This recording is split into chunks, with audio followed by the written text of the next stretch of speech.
क्या आप भी मामूली जानकारी ना होने के कारण बहुत बार डॉक्टरों के पास अपने पैसे वेस्ट करते हैं और बाकी चीज़ों में भी पैसे वेस्ट करते हैं? आज बहुत ही अच्छी वाली टिप्स आपके लिए लेकर आई हूँ, जिसे यूज़ करके आप टाइम और पैसा दोनों बचा पाएंगे। हम औरतों को बहुत ही शौक होता है कि हमारे घर के जो काम है हमें अकेले ना करना पड़े, घर में कोई हेल्प करे। तो एक बहुत ही अच्छा तरीका है टी शर्ट्स वगैरह फोल्ड करने का, जो आप अपने बच्चे के साथ बैठ के उसे बता सकते हैं। ये देखिए, इस तरीके से टी शर्ट को उठाना है, बीच से और साइड से लेके फिर घुमाना है ऐसे, और नीचे रख के ऐसे कर देना है। अगर आपको समझ में नहीं आया है तो आप रिवाइंड कर सकते हैं, या मैं आपको एक बार और बता देती हूँ। इस तरीके से आप छोटे बड़े सारे टी शर्ट्स बिना किसी मेहनत के फोल्ड कर सकते हैं। एक बार फिर से बता देती हूँ। जो इसका शोल्डर है वहाँ से पकड़ना है, फिर मिडल से पकड़ना है, ऐसे उठाना है, घुमाना है और इस तरीके से करना है। देखा कितनी फटाफट से हो गया।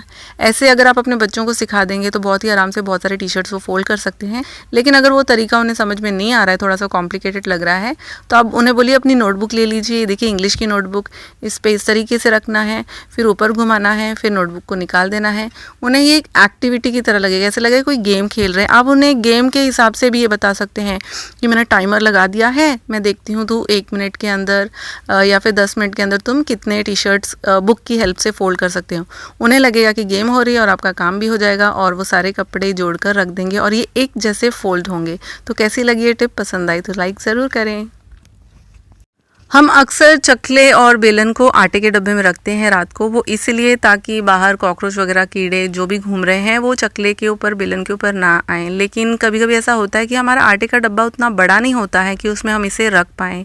और कभी कभी ऐसा होता है कि जैसे मेरा ये पत्थर का है चकला, तो इसे मैं उस डब्बे के अंदर नहीं रखना चाहती हूँ।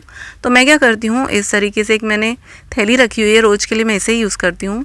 जब मेरा काम हो जाता है रोटियाँ पकाने का, तो इसके अंदर मैं चकला और बेलन दोनों को डाल देती हूँ, भले धुला हुआ हो या बिना धोया हुआ हो, और इसे इस तरीके से गांठ लगा देती हूँ।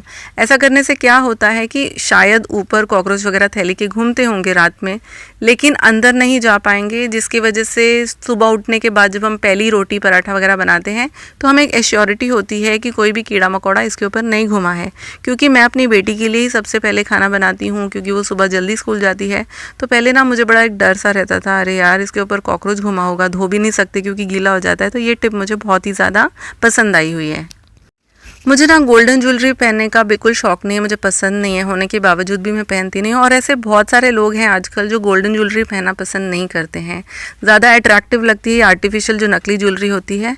बट प्रॉब्लम यह है कि कुछ लोगों की कान की जो स्किन होती है इतनी सेंसिटिव होती है कि उसे पहनने के बाद उन्हें दुखने लगता है। मेरे साथ तो होता है, जब भी मैं किसी पार्टी वगैरह से वापस आती हूँ तो आने के बाद ईयरिंग्स निकालने के बाद काफ़ी देर तक कान दर्द होते रहते हैं।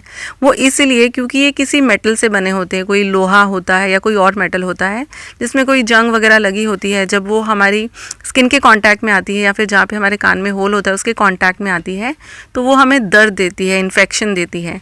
तो आप क्या करें, जो भी ईयरिंग आप पहनने वाले होंगे उसके ऊपर इस तरीके से अंदर की तरफ नेल पेंट लगा दें। ये मैंने ब्लैक नेल पेंट यूज़ किया है, लेकिन अगर आपके पास ट्रांसपेरेंट नेल पेंट है तो वो लगाएं ताकि वो दिखाई ना दे। वैसे ये भी दिखाई नहीं देगी क्योंकि अंदर की साइड चली जाएगी। मैंने पूरे पे ऐसे नेल पेंट लगा दिया है और फिर हम इसे सुखा लेंगे। ऐसा आप चाहें तो सारे ईयरिंग्स के साथ एक साथ करके रख सकते हैं, क्योंकि ये नेल पेंट कभी निकलती नहीं है बाद में, और नेल पेंट लगे होने की वजह से इसके ऊपर कोई गंदगी नहीं बैठती, जंग नहीं लगता। इसलिए जब भी आप ईयरिंग्स पहनते हैं तो आपके कानों में कोई भी इन्फेक्शन या दर्द नहीं होता। आर्टिफिशियल ज्वेलरी पहनने से कोई भी तकलीफ आपको नहीं होगी। मेरे पास ना बहुत सारी चूड़ियाँ हैं जो मुझे बहुत पसंद है, मैं किसी ना किसी ड्रेस के साथ मैच करते रहती हूँ और वो मेरे ही साइज़ की हैं। लेकिन कभी आपके साथ ऐसा हुआ है कि कहीं जाना है, उससे मैचिंग चूड़ियाँ पहननी है लेकिन आपके पास है नहीं, तो हम क्या करते हैं, फ्रेंड से उधार लेते हैं, आसपास के पड़ोसियों से पूछते हैं, अगर उनके पास है तो दे दें, और वो दे भी देते हैं अगर आपकी दोस्ती उनके साथ बहुत ज़्यादा अच्छी है तो। पर प्रॉब्लम ये है कि अगर वो आपके साइज़ की ही नहीं है तो आपको कैसे आएगी। अगर ढीली है तो कोई बात नहीं, आप पहन लोगे, थोड़ी बहुत ढीली लगेगी, कोई गई। लेकिन अगर वो टाइट है तो वो घुसती ही नहीं है। लेकिन आपको पहननी भी है, डर ये भी है कि कांच की चूड़ियाँ हैं, अगर टूट गई पहनते हुए तो पड़ोसन क्या कहेगी, अरे यार मेरा इतना अच्छा सेट तोड़ दिया, अगली बार आपको कोई भी चीज़ उधार नहीं देने वाली, वो इतना लिख के ले लीजिए। तो क्या करेंगे, बहुत ही एक अच्छा तरीका है। ये देखिए, इस तरीके से ज़बरदस्ती डालेंगे तो हाथ में तो रैशेस आएंगे ही, प्लस टूटने का भी एक डर रहता है।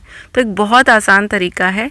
हम वैसे तो पहले साबुन लगाते थे, तेल लगाते थे, उससे हाथ भी गंदे होते हैं और कभी कभी बहुत अच्छी तरीके से हम चूड़ियाँ चूड़ियाँ पहन भी नहीं पाते हैं। तो बहुत सिंपल और आसान तरीका है। इस तरीके की पॉलीथीन बैग तो हम सभी के घर में होती है, उसे हाथों के ऊपर आप चढ़ाएं और उसके बाद में वही सेम छोटे साइज़ की चूड़ियाँ पहनने की कोशिश करें। 1 सेकंड भी नहीं लगा, ये फटाफट घुस गई, क्योंकि जो थैली है ना बहुत ही स्लिपरी होती है। तो इस तरीके से आप पहन भी सकते हैं और उतार भी सकते हैं। अगर वीडियो पसंद आई तो लाइक ज़रूर करें, चैनल को भी सब्सक्राइब करें।